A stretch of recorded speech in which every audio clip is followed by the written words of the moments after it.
Hello friends, welcome back to my channel, and today we will talk about the types of the bones. Bones are classified into the different types, but here we will study about the classification according to their shape. So here the classifications of the bones according to their shapes. So let me write it is the classification of bones according to their shape.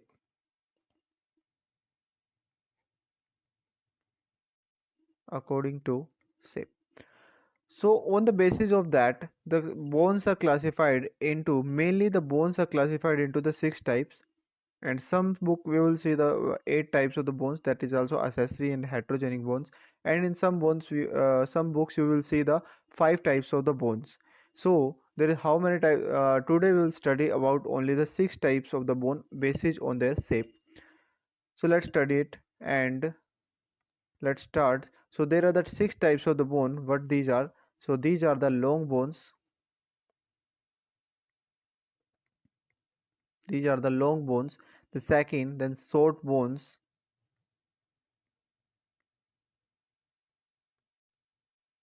Third, irregular bone, and also and flat bone. Irregular will sixth, irregular bone. Then fifth is sesamoid bone,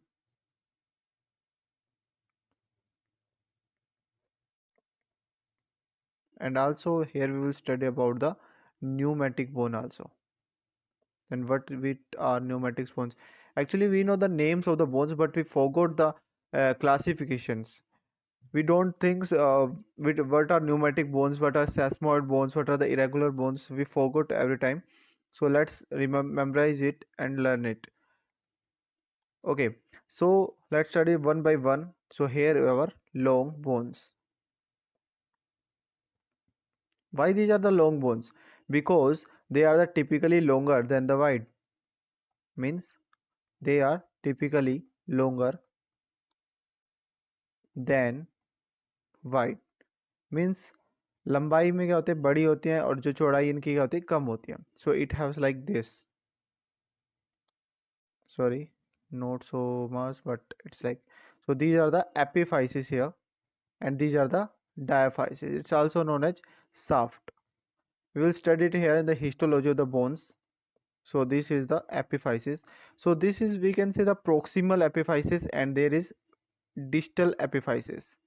And those who don't know what is the proximal, what is the distals, will study about the surface markers of the bones, and also we will study the terminology of the terminology. We will study terminology of some like what is the proximal, what is the distals, what is the anterior part, what is the posterior part. That we also study in the another. It's not erasing. Okay. Then about the long bones. The long bones, what is typically longer than the wide, and they have the shaft. That, as I told, they have say shaft with heads at the both ends. Heads at both ends.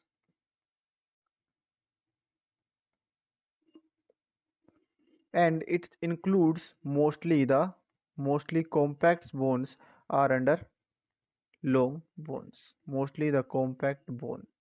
They are under the long bones. And the next one is our spongy bones. No, sorry. Next one is our short bones. Okay, it's complete red. Okay, no problem.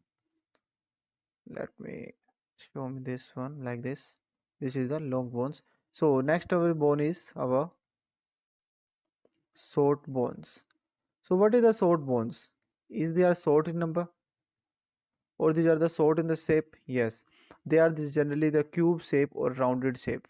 These are generally cube shape and rounded shape. Generally cube shape, or we can say it is the rounded shape.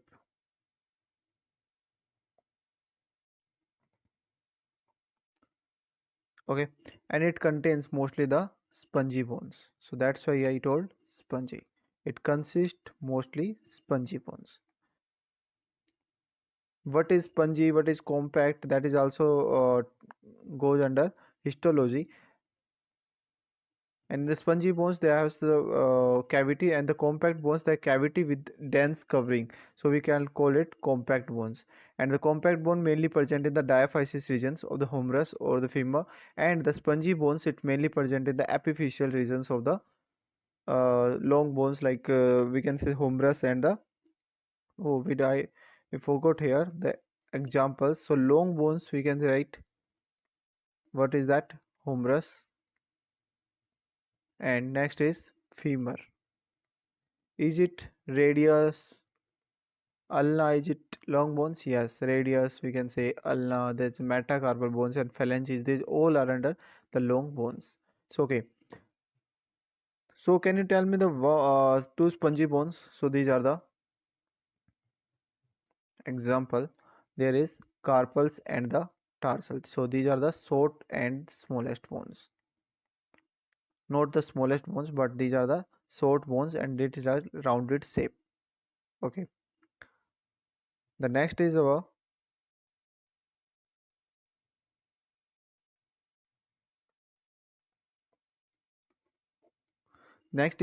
flat bone. So why they called the flat? Because they are plain, like thin. These are the thin bones. These are the thin bone. These are the thin bone, and also these are the flat like or covered. Thin bone and flattened, and also they are, we can say it's curved. Sometimes it's curved bone. Okay, and it's usually it's comes, or sometimes it's like curved structure. They have curving and thin layer of the example of this, like thin layer of, we can say, of the compact bone. Thin layer of compact bone around a spongy bone. Compact bone around a spongy bone, we can say this is the flat bone. Or we can give the example. So example what we can write it, we give the example like skull bone that protects over the brain, and the ribs, these all are the flat bones. And then there is a sternum bones. Sternum, I told before, that is the mid line breastbone. Check my another video for the skeletal system, I explained it. Then the next one is our irregular bone. Next one is it our irregular bones. So what is the irregular bones? So these are the irregular in the nature, right? These are the irregular shape. Irregular.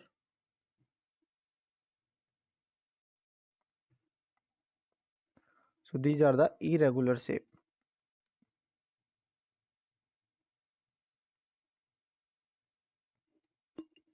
Okay. So these are the irregular shapes, and it do not fit into the above classifications because these are different from the all others classifications. It mismatch from other bones or other classifications. Like example for that is vertebra, or we can say our vertebral column, and also the hip bones. Hip bone includes pelvis, inclusion, pelvic bones or hip bone. Okay. Then there is a pneumatic bone. What is that? Pneumatic bone. So pneumatic bone is it, the name is saying pneumatic, so it's according to the air spaces, like if they have the air spaces within the bones, they have the air spaces within them. Like can we it's mainly only, not mainly, it's only found in the skull. Can you tell me the name? And yes, we get the example here, and that example is the sphenoid bone or maxilla bone. Sphenoid bone and maxilla bones. So these are the pneumatic bones, they have the air filled space. Okay, your sphenoid bones, we will it is butterfly shaped. Yes, it is butterfly shaped. Is it right? Yes. So next, Next is our sesamoid bone. What is that next? Next is our sesamoid bone. So what are the sesamoid bones? So sesamoid bone is the bones that are embedded in the certain tendons and is usually related to the joint surface. Okay, so these are the first, these are the small, more or less rounded, these are more or less rounded bone. Okay, and it embedded in the certain tendons, these are embedded in certain tendons, these are embedded in the certain tendons and is usually related to the joint surface, because you know the kneecap, that is our sesamoid bone, patella bone, it usually present in the joint or our knee regions, usually related to joint surface. Okay, the next is what? Next, the functions. What is the function of the sesamoid bones? They have provide like support or hand, provide support to our hand. Okay, so can it probably to develop pressures? So how we can call it? It develop the pressures. It develop the pressure, or we can say it modify the pressures.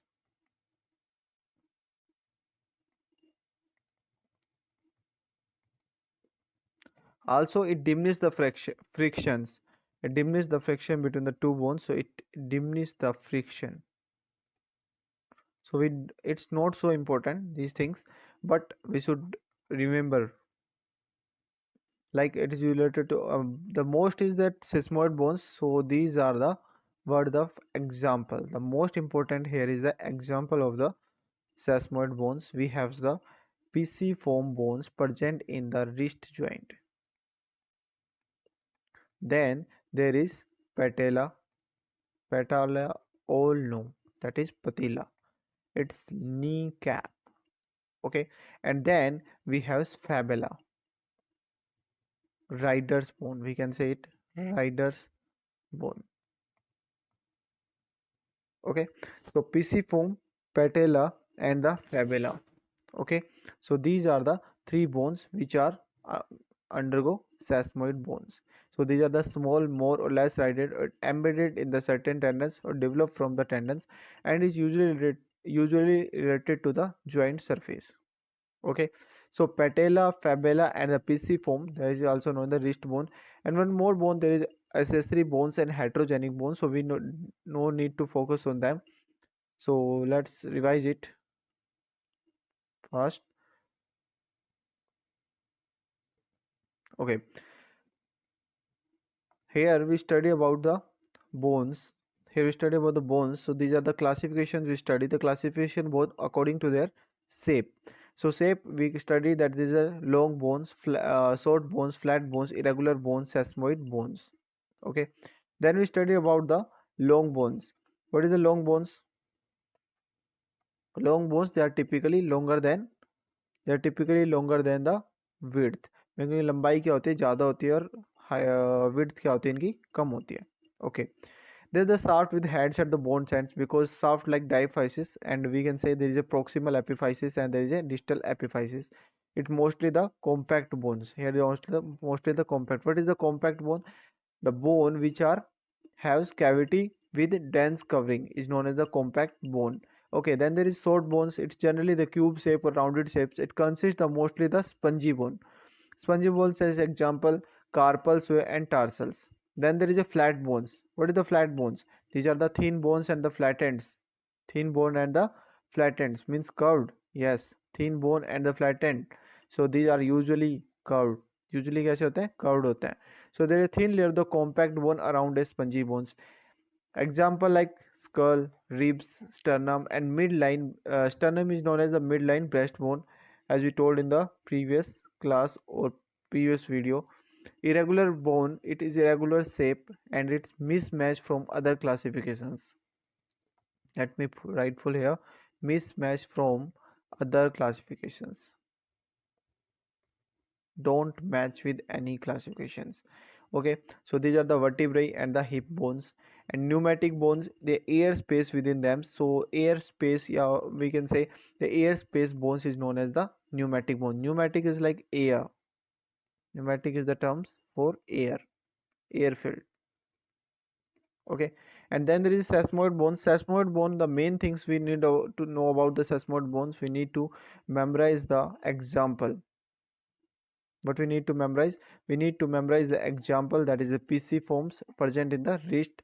Then there is a patella, is kneecap, and then the fibula and the poid spot or hands. Okay, so it embedded in the certain tendons. Normally other bones are originated from the cartilage and all. So here there the cartilages. We will study about the other classifications, like let me write it here. Other classification includes then structural classification.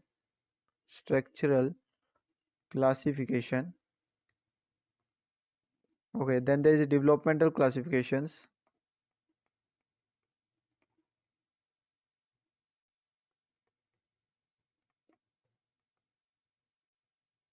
and then there is regional classifications. We'll study it in other videos or other classes. Okay, so let's finish it. Thank you so much.